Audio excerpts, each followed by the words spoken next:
नमस्कार दोस्तों, today exam के यूट्यूब चैनल पर आप सभी का स्वागत है। दोस्तों, आज के इस वीडियो में हम 31 अगस्त 2020 को आयोजित की गई बीएसटीसी एग्ज़ाम 2020 की आंसर की समझने वाले हैं। अगर दोस्तों आपने भी बीएसटीसी का एग्ज़ाम दिया है और आंसर की समझना चाहते हैं तो इस वीडियो को आप शुरू से लेकर लास्ट तक जरूर देखें। तो देखते हैं पहला सवाल है वैभवशाली कलात्मक नगरी चंद्रावती पर 11वीं एवं 12वीं शताब्दी में किस वंश का शासकों का शासक रहा है। तो इस सवाल का सही जवाब है वो ऑप्शन बी हो जाएगा, यानी आबू के परमार हैं जिन्होंने चंद्रावती पर 11वीं और 12वीं शताब्दी में शासकों का शासक रहा था। किसके? आबू के परमारों का शासन रहा था। अगला 52वां सवाल है क्षेत्रपाल राजस्थान की संस्कृति का एक महत्वपूर्ण पहलू है, वहाँ किसकी पूजा होती है। तो दोस्तों इस सवाल का सही जवाब है वो ऑप्शन ए हो जाएगा, यानी ग्राम देवता के रूप में क्षेत्रपाल राजस्थान की संस्कृति का एक महत्वपूर्ण पहलू है। अगला सवाल है निम्नलिखित में से कौन सा वाद तंत्र तातवाद नहीं है। तो इस सवाल का सही जवाब है ऑप्शन ए है वो सही जवाब है, यानी अलगोजा वाद तंत्र है जो तातवाद नहीं है। अगला सवाल है राजस्थान में क्षेत्रफल की दृष्टि से सबसे छोटा जिला कौन सा है। तो इस सवाल का सही जवाब हो जाएगा ऑप्शन ए, यानी क्षेत्रफल की दृष्टि से धौलपुर जिला है वो राजस्थान का सबसे छोटा जिला है। अगला 55वां सवाल है राजस्थान में विद्यालय एवं व्यापक शिक्षा योजना निर्माण क्रियान्वयन एवं मूल्यांकन के लिए सर्वोच्च शैक्षणिक संगठन कौन सा है। तो इस सवाल का सही जवाब हो जाएगा ऑप्शन ए, यानी RSCERT उदयपुर। अगला 56वां सवाल है कोटा के किस शासक के काल को कोटा स्कूल की चित्रशैली का उत्कृष्ट काल माना जा सकता है। तो इस सवाल का सही जवाब है ऑप्शन डी, यानी महाराव उमेश सिंह का काल है वो कोटा के स्कूल चित्रशैली का उत्कृष्ट काल माना जाता है। अगला 57वां सवाल है जयपुर के महाराजा सवाई जयसिंह ने किन स्थलों पर वेधशालाओं का निर्माण करवाया था। सही समूह का चयन करें। तो दोस्तों इस सवाल का भी सही जवाब हो जाएगा ऑप्शन बी, यानी जयपुर के महाराजा सवाई जयसिंह ने जयपुर, वाराणसी, उज्जैन, मथुरा और दिल्ली में स्कूलों पर वेधशालाओं का निर्माण करवाया था। अगला 58वां सवाल है भारतीय संसद में राजस्थान से कितने सदस्य चुने जाते हैं। तो इस सवाल का सही जवाब हो जाएगा ऑप्शन डी, यानी भारतीय संसद में राजस्थान से कुल 35 सदस्य चुने जाते हैं। अगला सवाल है राजस्थान में 1857 की क्रांति का केंद्र कहाँ था। तो इस सवाल का सही जवाब हो जाएगा ऑप्शन डी, यानी नसीराबाद में राजस्थान में 1857 की क्रांति का केंद्र था। कहाँ पे था? नसीराबाद में। अगला 60वां सवाल है बंगाल की खाड़ी में गिरने वाली राजस्थान की नदियों का सही युग्म निम्न में से कौन सा है। तो दोस्तों सही युग्म है वो ऑप्शन डी वाला सही युग्म है, यानी काली सिंधी और गंभीरी नदी है वो राजस्थान से बंगाल की खाड़ी में गिरने वाली नदियां हैं। 61वां सवाल है फल्गुबाई संबंधित हैं। तो दोस्तों फल्गुबाई का संबंधित है वो चरी नृत्य से हैं। सवाल नंबर 62 देखने से पहले आपसे एक छोटा सा निवेदन है दोस्तों, अगर आपने अभी तक हमारे इस वीडियो को लाइक नहीं किया तो इस वीडियो को लाइक जरूर करें और इस वीडियो का PDF लिंक है वो आप हमारे टेलीग्राम ग्रुप से भी डाउनलोड कर सकते हैं। टेलीग्राम ग्रुप का लिंक है वो आपको हमारे इस वीडियो के डिस्क्रिप्शन में मिल जाएगा, जहाँ पर भी आपको ये आंसर की उपलब्ध करवाई जा सकेगी। तो अगला 62वां सवाल है कीर्ति स्तंभ एवं विजय स्तंभ कहाँ स्थित हैं। तो जैसा कि सभी जानते हैं कि कीर्ति स्तंभ और विजय स्तंभ है वो चित्तौड़गढ़ जिले में स्थित हैं। अगला 63वां सवाल है शहीद भील बालिका कालीबाई निम्न में से किस स्थान से संबंधित थी। तो दोस्तों सही जवाब है इसका ऑप्शन ए, यानी शहीद भील बालिका कालीबाई का संबंध है वो रास्तापाल स्थान से हैं। अगला 64वां सवाल है राजस्थान में वर्ष 2011 की जनगणना के अनुसार 1000 पुरुषों के मुकाबले में स्त्रियों का संख्या का लिंगानुपात कितना है। तो इस सवाल का सही जवाब है ऑप्शन बी यानी 928 हैं वो राजस्थान में वर्ष 2011 की जनगणना के अनुसार 1000 पुरुषों के मुकाबले में स्त्रियों का लिंगानुपात है वो 928 का था, यानी 1000 महिलाओं के पीछे बराबर 928 महिला भी थी। अगला 65वां सवाल है बोराट का पठार राजस्थान के किन जिलों में फैला हुआ है? तो इस सवाल का सही जवाब हो जाएगा ऑप्शन ए यानी उदयपुर और राजसमंद में बोराट का पठार राजस्थान के फैला हुआ है। राजस्थान में किस जिलों में? उदयपुर और राजसमंद में। अगला 66वां सवाल है जनगणना 2011 के अनुसार राजस्थान में निम्नलिखित में किन जिलों में जोड़े में सबसे कम साक्षरता दर है? तो इस सवाल का सही जवाब हो जाएगा ऑप्शन डी यानी जालोर और प्रतापगढ़ जिले में जनगणना 2011 के अनुसार राजस्थान के सबसे कम साक्षरता दर हैं। किन जिलों में? जालोर और प्रतापगढ़ में। अगला 67वां सवाल है घग्गर नदी के किनारे बसा नगर कौन सा है? तो दोस्तों इस सवाल का सही जवाब हो जाएगा ऑप्शन ए यानी हनुमानगढ़ जिला है वो घग्गर नदी के किनारे बसा नगर है। अगला 68वां सवाल है जनगणना 2011 के अनुसार राजस्थान के किस जिले में सर्वाधिक साक्षरता दर है?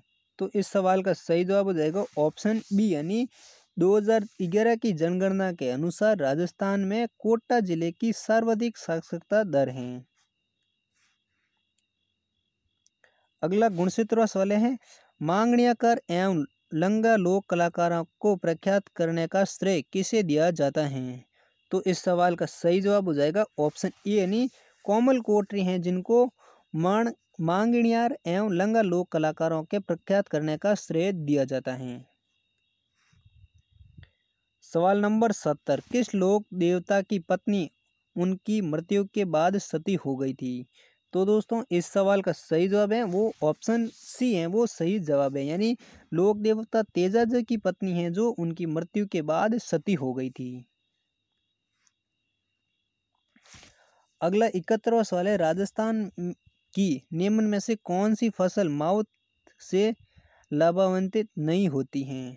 तो इस सवाल का सही जवाब है ऑप्शन डी यानी कपास की फसल है जो मावठ से लाभान्वित नहीं होती हैं। सवाल नंबर 72 जला गीत स्त्रियों द्वारा कब गाया जाता है?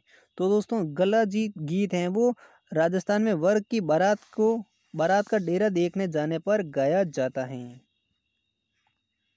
सवाल नंबर 73 राजस्थान का मंडा व काश्य पर्यटकों के लिए आकर्षक का केंद्र हैं जो प्रसिद्ध हैं। तो इस सवाल का सही जवाब हो जाएगा चित्रित हवेलियां एवं विभिन्न चित्रतों के लिए राजस्थान का मंडा काश्य पर्यटकों के लिए आकर्षक केंद्र हैं। सवाल नंबर 75 भारतीय प्राचीन लिपिमाला के लेखक कौन हैं? तो इस सवाल का सही जवाब है ऑप्शन ए यानी गौरीशंकर हरिचंद ओझा हैं जो भारतीय प्राचीन लिपिमाला के लेखक हैं। सवाल नंबर 76 जामर कोटड़ा खाने प्रसिद्ध किसके लिए हैं? तो दोस्तों जामर कोटड़ा खाने हैं वो रॉक फॉस्फेट के लिए प्रसिद्ध हैं। सवाल नंबर 77 रणखार के लेखक कौन हैं? तो इस सवाल का सही जवाब हो जाएगा ऑप्शन सी यानी जितेंद्र कुमार सोनी हैं वो रणखार के लेखक हैं। सवाल नंबर 78 राजपूताना की अंतिम रियासत कौन सी थी जिसने ब्रिटिश ईस्ट इंडिया कंपनी की अधीनता को स्वीकार किया था? तो दोस्तों इस सवाल का सही जवाब है ऑप्शन सी है वो सही जवाब है, यानी राजपूताना की अंतिम रियासत सिरोही रियासत थी जिसने ब्रिटिश ईस्ट इंडिया कंपनी की अधीनता को स्वीकार किया था। सवाल नंबर 79 निम्न में से कौन एक लोक चित्रकला का उदाहरण नहीं है? तो इस सवाल का सही जवाब है ऑप्शन सी यानी पथवारी है जो एक लोक चित्रकला की उदाहरण नहीं है। सवाल नंबर 80 कालीबंगा का प्रथम उत्खननकर्ता कौन था? तो दोस्तों इस सवाल का सही जवाब है अमलानंद घोष है जो कालीबंगा का प्रथम उत्खननकर्ता था। सवाल नंबर 81 दर्रा वन्य जीव अभयारण्य कहाँ स्थित हैं? तो इस सवाल का सही जवाब है ऑप्शन बी यानी दर्रा वन्य जीव अभयारण्य है वो कोटा जिले में स्थित हैं। सवाल नंबर 82, निम्नलिखित में से किस नृत्य के साथ झांस नामक वाद्य यंत्र का प्रयोग किया जाता है? तो इस सवाल का सही जवाब है वो ऑप्शन ए है वो सही जवाब होगा, यानी काचगोड़ी नृत्य है जिसके साथ नाक झांझ नामक वाद्य यंत्र का प्रयोग किया जाता है। सवाल नंबर 83, प्रसिद्ध अमर सागर जैन मंदिर राजस्थान के किस जिले में अवस्थित हैं? तो इस सवाल का सही जवाब है वो ऑप्शन बी है वो सही जवाब होगा, यानी प्रसिद्ध अमर सागर जैन मंदिर हैं वो राजस्थान के जैसलमेर जिले में अवस्थित हैं। सवाल नंबर 84, ग्राम पंचायत का सचिव कौन होता है? तो इस सवाल का सही जवाब है ऑप्शन डी, यानी पंचायत का सचिव है वो ग्राम सेवक होता है। अगला 85वां सवाल है, पश्चिमी क्षेत्र सांस्कृतिक केंद्र उदयपुर के सभापति कौन है? तो इस सवाल का सही जवाब हो जाएगा ऑप्शन ए, यानी राजस्थान का राज्यपाल है वो सांस्कृतिक केंद्र उदयपुर के सभापति होता है। सवाल नंबर 86, राजस्थान की सीमा कितने राज्यों की सीमाओं से मिलती हैं? तो इस सवाल का सही जवाब है ऑप्शन ए, यानी राजस्थान की सीमा है वो 5 राज्यों की सीमाओं से मिलती हैं। सवाल नंबर 87, राजस्थान के कौन से 2 जिलों में जनसंख्या घनत्व 500 व्यक्ति प्रति वर्ग किलोमीटर से अधिक है जनगणना 2011 के अनुसार? तो दोस्तों इस सवाल का सही जवाब हो जाएगा ऑप्शन बी, यानी जयपुर और भरतपुर 2 जिले हैं जिनका जनसंख्या घनत्व 500 व्यक्ति प्रति वर्ग किलोमीटर से अधिक हैं, जो जनगणना 2011 के अनुसार बताया गया है। सवाल नंबर 88, महाराणा कुंभा के शासन काल में दिल्ली सल्तनत के किन राजवंशों का शासन था? तो इस सवाल का सही जवाब है ऑप्शन सी, यानी सैयद लोदी वंश हैं जो महाराणा कुंभा के शासन काल में दिल्ली सल्तनत में राजवंशों का शासन था। किसका था? सैयद और लोदी वंश का।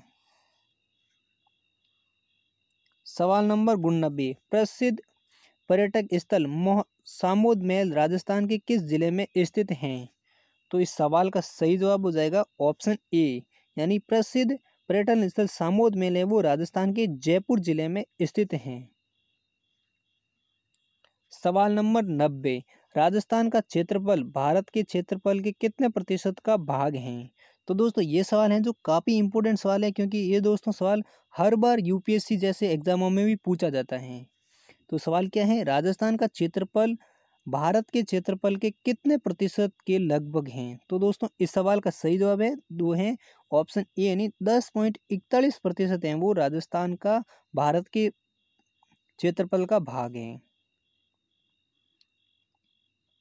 सवाल नंबर 91, निम्नलिखित में राजस्थान के किस जिले की अंतर्राष्ट्रीय सीमा सबसे छोटी है? तो इस सवाल का सही जवाब है ऑप्शन बी, यानी बीकानेर जिले हैं जो जिसकी अंतर्राष्ट्रीय सीमा सबसे छोटी हैं। सवाल नंबर 92, राज्य में आवास संबंधी आवश्यकताओं को पूर्ति हेतु राजस्थान आवास मंडल की स्थापना कब की गई थी?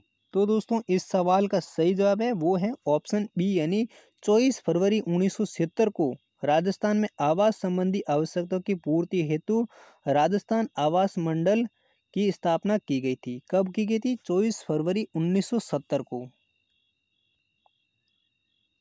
सवाल नंबर 94, सिरोही राज्य प्रजामंडल का संस्थापक कौन था? तो इस सवाल का सही जवाब है ऑप्शन सी, यानी गोकुल भाई भट्ट हैं जो सिरोही राज्य प्रजामंडल का संस्थापक था। सवाल नंबर 95, राजस्थान में मंत्रि परिषद के सदस्यों की अधिकतम संख्या कितनी होती है? तो इस सवाल का सही जवाब है ऑप्शन बी, यानी राजस्थान में मंत्रि परिषद के सदस्यों की अधिकतम संख्या है वो 30 होती हैं। सवाल नंबर 96, भील जनजाति राज्य के किस भाग में मुख्यतः निवास करती हैं? तो दोस्तों इस सवाल का सही जवाब है ऑप्शन सी, यानी दक्षिणी भाग में है जो भील जनजाति है वो मुख्यतः निवास करती हैं। अगर जिले का पूछे तो दोस्तों उदयपुर जिला माना जाएगा। 97 सवाल नंबर, राजस्थान में व्यापारिक फसलों में नरमा किस फसल से संबंधित हैं? तो इस सवाल का सही जवाब है ऑप्शन बी यानी राजस्थान में व्यापारिक फसल हैं जिन्हें नरमा है वो कपास फसल को कहा जाता है। सवाल नंबर 98, राजपूताना मध्य भारत सभा की स्थापना कब हुई? तो इस सवाल का सही जवाब है ऑप्शन ए यानी सन 1919 में राजपूता मध्य भारत सभा की स्थापना हुई थी। कब हुई थी? 1919 में। सवाल नंबर 99, निम्नलिखित में कौन जोधपुर राज्य का शासक नहीं था? तो इस सवाल का सही जवाब है ऑप्शन सी यानी अनूप सिंह है वो जोधपुर राज्य का शासक नहीं था। सवाल नंबर 100, किस विधानसभा चुनाव में राजस्थान विधानसभा की सदस्य संख्या 184 से बढ़कर 200 की गई थी?